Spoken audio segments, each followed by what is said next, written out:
Presiden RI Joko Widodo menginginkan pembahasan rancangan Undang-Undang Anggaran Pendapatan dan Belanja Negara atau RUU APBN tahun 2025 dilakukan secara konstruktif. Hal ini bertujuan untuk mewujudkan visi Indonesia Emas 2045.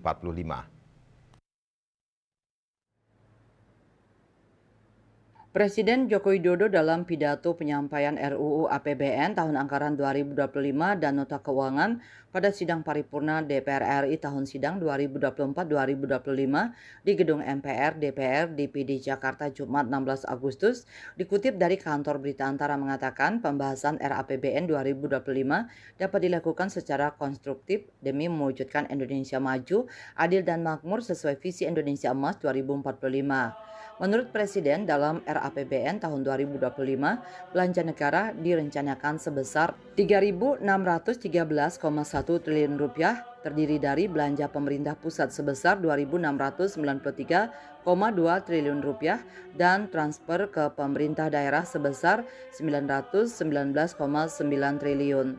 Selanjutnya, anggaran pendidikan sebesar Rp722,6 triliun, pelindungan sosial Rp504,7 triliun, anggaran kesehatan sebesar Rp197,8 triliun, anggaran ketahanan pangan Rp124,4 triliun, serta pembangunan infrastruktur Rp400,3 triliun.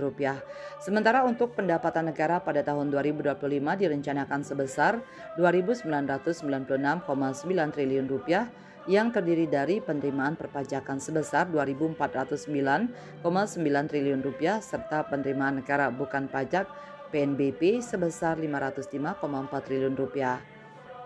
Patut kita syukuri, alhamdulillah, Indonesia merupakan satu dari sedikit negara yang mampu pulih lebih cepat bahkan terus bertumbuh. Pertumbuhan ekonomi kita terjaga di kisaran 5%, walau banyak negara tidak tumbuh, bahkan melambat.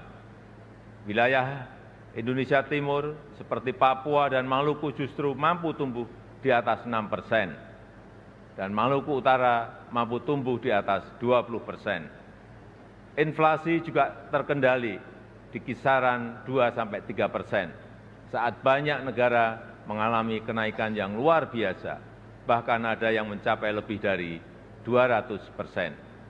Angka kemiskinan ekstrem mampu kita turunkan dari sebelumnya 6,1% menjadi 0,8% di tahun 2024. Data Badan Pusat Statistik BPS menunjukkan bahwa struktur perekonomian Indonesia telah mulai bergeser. Data triwulan 1 2014 atau sebelum Jokowi menjabat, Pulau Jawa dan Sumatera mendominasi kontribusi terhadap produk domestik bruto PDB nasional, dengan Jawa memberikan kontribusi sebesar 58,52% dan Sumatera 23,88%.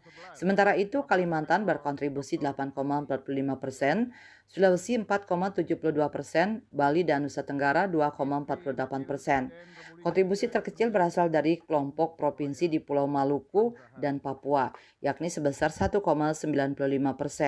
Menjelang akhir pemerintahan Jokowi pada triwulan 1 2024 menunjukkan meskipun Jawa masih menjadi kontributor terbesar terhadap PDB dengan persentase 57,70%, kontribusi Sumatera turun menjadi 21,85% dan Kalimantan 8,19%. Sebaliknya, kontribusi wilayah Indonesia Tengah dan Timur meningkat dengan Sulawesi mencatatkan kontribusi sebesar 6,89%, Bali dan Nusa Tenggara 2,75%, serta Maluku dan Papua 2,62%. Bali Post melaporkan.